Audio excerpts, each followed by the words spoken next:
Hey, hello again, AP Econ students. The last video I set up and produced for you guys on fiscal policy, I did not correctly connect the Elmo, and so I had to shrink that part. I wasn't able to show you guys give you the questions and the answers to the work I would like you to do. So this portion of this video is basically in connection with fiscal policy. So I'm going to go ahead and bring up the scenarios I would like you guys to take a look at. Here are the first four. Clear that up for you. So this is just basically deciding whether or not the fiscal policies are expansionary or contractionary, right? Expansionary or contractionary, and then explain. So first one, government cuts business and personal income tax, so forth. Two, the government increases personal income tax, social security tax, and corporate income tax. Government spending stays the same. Three, government spending goes up while taxes remain the same. And four, the government reduces the wages of employees while raising taxes on consumers and business. Other government spending remains the same. Please pause the video for a few minutes and work these problems out. Okay, now that you've done that, here are the answers to that portion.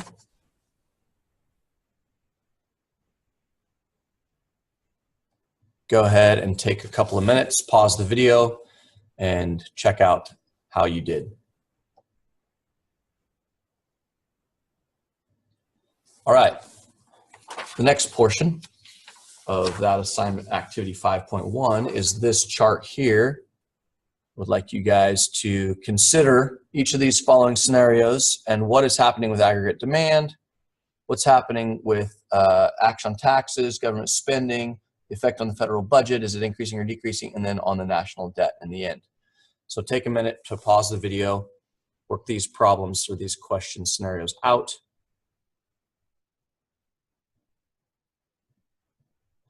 All right, now that you've done that, here are the answers to that. Go ahead and check your work. Number 5 was kind of tricky. Hopefully you're able to see that. And again, pausing the video here so you can look at the work. All right, the next one I would like you guys to work through is 5.2. This is determining whether or not the policies are automatic or discretionary stabilization policies. That's this portion. So A if it's automatic, D if it's discretionary, and then writing E or C, expansionary or contractionary here. Take a minute, pause the video, and work through these scenarios.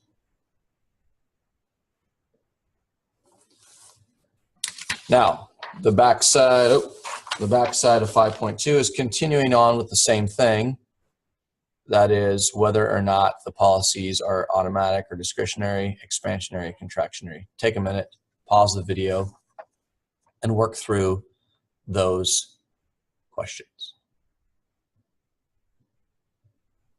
All right, here are the answers for 5.2 on the front. 1 through 4 look like this.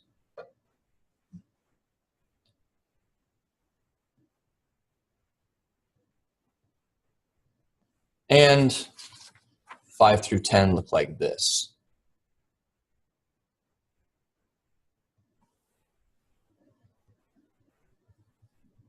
All right, the last piece I'd like you to take a look at, assignment 5.6. And again, you can just be doing all these on your notes or on the whiteboard or what have you. This is the deficit and the debt, essentially looking at, just filling in this chart, budget effects of fiscal policy. So government, the tool, basically what's happening if it's expansionary, what's happening with government spending and taxes, what's the effect on the budget, the effect on the debt, the effect on loanable funds, and the effect on the real interest rate. So take a minute, pause the video, and work through this chart here. Okay, here are the answers to that one. Pause the video again, work that out, make sure you have everything correct. And finally, the last part, Here we go. This is the last portion I'd like you to work through today. First off, parts 2 and 3, draw a graph of the money market showing how an open market purchase of government securities affects the nominal interest rate. Remember, the money market is the same thing as a loanable fund, same thing as a liquidity preference model. That's the one you're thinking about, the Federal Reserve. And then once that's done, how would the change in nominal interest rate affect the real interest rate? This is explained in your book. Can't remember the exact page, but it's the idea that the real interest rate equals the nominal interest rate minus inflation. So checking that out. And then also working through why is monetizing the debt inflationary. So take a minute, pause this video, and work through these scenarios here.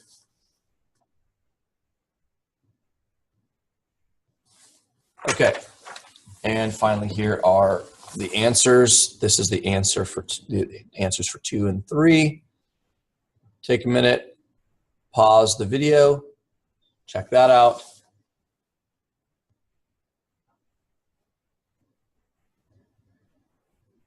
And now take a look at 4 and the extended explanation for 4 here at the bottom.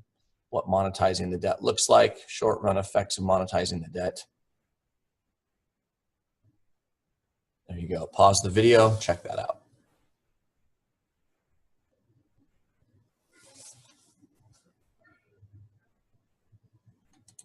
Okay, so that's it. That's the work I'd like you to do and produce and kind of chew through with your classmates. Try to be focused on that. That is what you will do after the video on fiscal policy.